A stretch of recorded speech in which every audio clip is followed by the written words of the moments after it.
Sveiki, su jumis sveikinuosi aš, karjeros centro Heiredi vadovė bei dėstytoja Dovilė Berdikšlienė. Šiandien atsakysiu į stojantiesiems dažniausiai kylančius klausimus.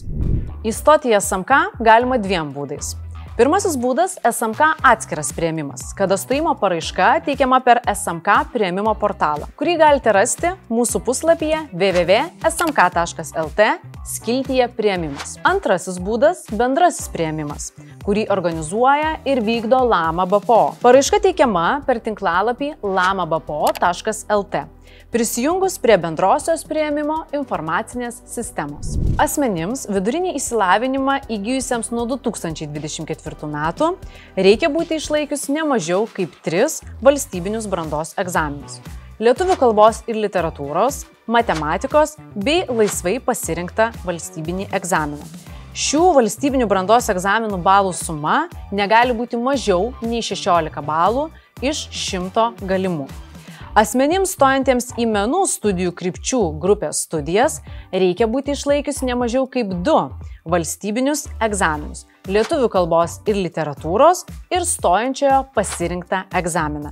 Šiuo atveju matematikos valstybinis egzaminas nėra privalomas. Taip, tokia galimybė yra. Pateikti paraišką ir pasirašyti sąlyginę sutartį galite tinklalapyje smk.lt stojantiesiems, iki kol gausite brandos atestatą. Po gavimo, jei atitinkate visus stojimo reikalavimus, iš karto su jumis bus pasirašoma studijų sutartis. Taip, tačiau būtina iki prašymo studijuoti teikimo termino pabaigos pateikti studijų kokybės vertinimo centro išduotų dokumentų, patvirtinančių ne Lietuvoje įgytą išsilavinimą, bei pažymos dėl dalyko atitikmenų nustatymo ir pažymių pervedimo kopijas. Arba kreiptis į studijų skyrių įvertinimui ir konsultacijai, ar jums reikalingas pripažinimas dokumentų ar ne. Taip, stojamasis egzaminas yra privalomas stojant į menų krypčių grupių studijų programas. Asmenys nelaikę stojamojo egzamino negali dalyvauti stojimo konkurse į menų krypčių studijas. Stojamasis egzaminas gali būti laikomas per Lama BPO arba vykdomas tiesiogiai per SMK.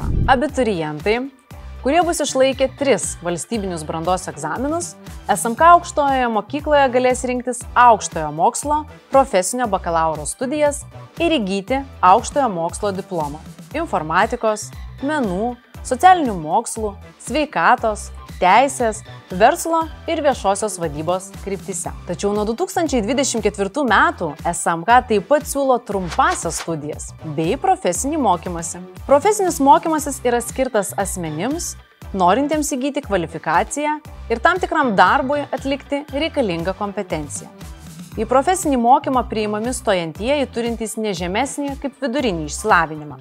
Baigus SMK profesinio mokymo programas, išduodamas profesinio mokymo diplomas. 5 lygio trumposios studijos tai puikia galimybė mokytis, persikvalifikuoti ir įgyti darbo rinkai reikalingų žinių bei įgūdžių. Į trumpojo ciklo studijas priimami stojantieji turintys ne žemesnį kaip vidurinį išsilavinimą ir jau turintys 4 lygio profesinę kvalifikaciją.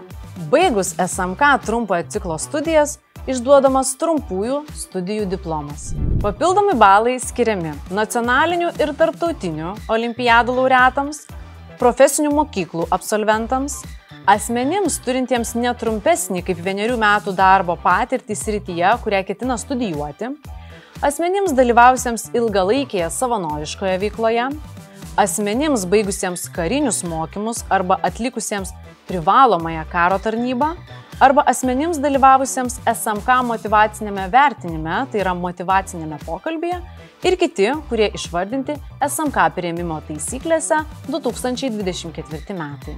Taip, studijų dalykai gali būti įskaityti, jeigu studijų dalykai atitinka pateikus dokumentus įrodančius įgytus kreditus ir turinį kitoje aukštojoje mokykloje. Tai yra vertinama individualiai. SMK aukštoji mokykla yra privati aukštoji mokykla, todėl visos studijos yra mokamos. Norėdami gauti SMK pažangumo stipendiją, būsimų studentų konkursinis balas turi būti ne žemesnis nei 7,5 balo, stojant į visas studijų kryptis, išskyrus menų studijų kryptį. Stojant į šią kryptį, konkursinis balas turi būti ne žemesnis nei 9,5 balo. Ši stipendija skiriama visam studijų laikotarpiui, jei studentas išlaiko aukštą pažangumo rodiklį ir jo kiekvieno semestro studijų rezultato vidurkis ne žemesnis nei 9. Taip pat nuo šių mokslo metų galima pretenduoti į studijų stipendijas, kurios padengia pilnai studijų kainą SMK menų krypties studijose. Teikiant prašymą per LAMA BPO būtina pasirinkti finansavimo tipą valstybės nefinansuojamos studijos su studijų stipendija, sutrumpintai VNF_ST. Neįgaliems asmenims, kurių darbingumo lygis yra iki 45%, stojamasis registracijos mokestis mažinamas 50%. Taip pat studijų metu studentai turintys nustatytą 45% ar mažesnį darbingumo lygį arba sunkų ar vidutinį neįgalumo lygį gali pretenduoti į valstybinių studijų fondo teikiamas socialinės stipendijas bei tikslinės išmokas, skirtas studijų prieinamumui didinti. Taip pat papildomas išmokas skiria ir neįgaliųjų reikalų departamentas. Už pirmąjį semestrą įmoka yra mokama iki rugsėjo 1 dienos. Studijų įmokos sumokėjimo terminas už einamąjį semestrą gali būti atidėtas, jei studentas valstybiniam studijų fondui pateikia prašymą suteikti paskolą studijų kainai sumokėti. Studentas, pareiškęs norą gauti paskolą, privalo pateikti prašymą dėl įmokos atidėjimo iki paskolos suteikimo SMK studijų skyriui. Šios studijos yra pritaikytos jau dirbantiems asmenims. Paskaitos vyksta 1 savaitę kartą per mėnesį. Orientacinis laikas nuo 17 val. Iki 21 val. Taip pat šeštadieniais nuo 9 val. Iki 16 val. Paskaitos vyksta dažniausiai hibridiniu būdu, tai yra nuotoliu ir kontaktiniu būdu. SMK bendrabučių neturi, tačiau studentams yra pateikiami sąrašai, į kuriuos studentai gali kreiptis dėl gyvenamosios vietos.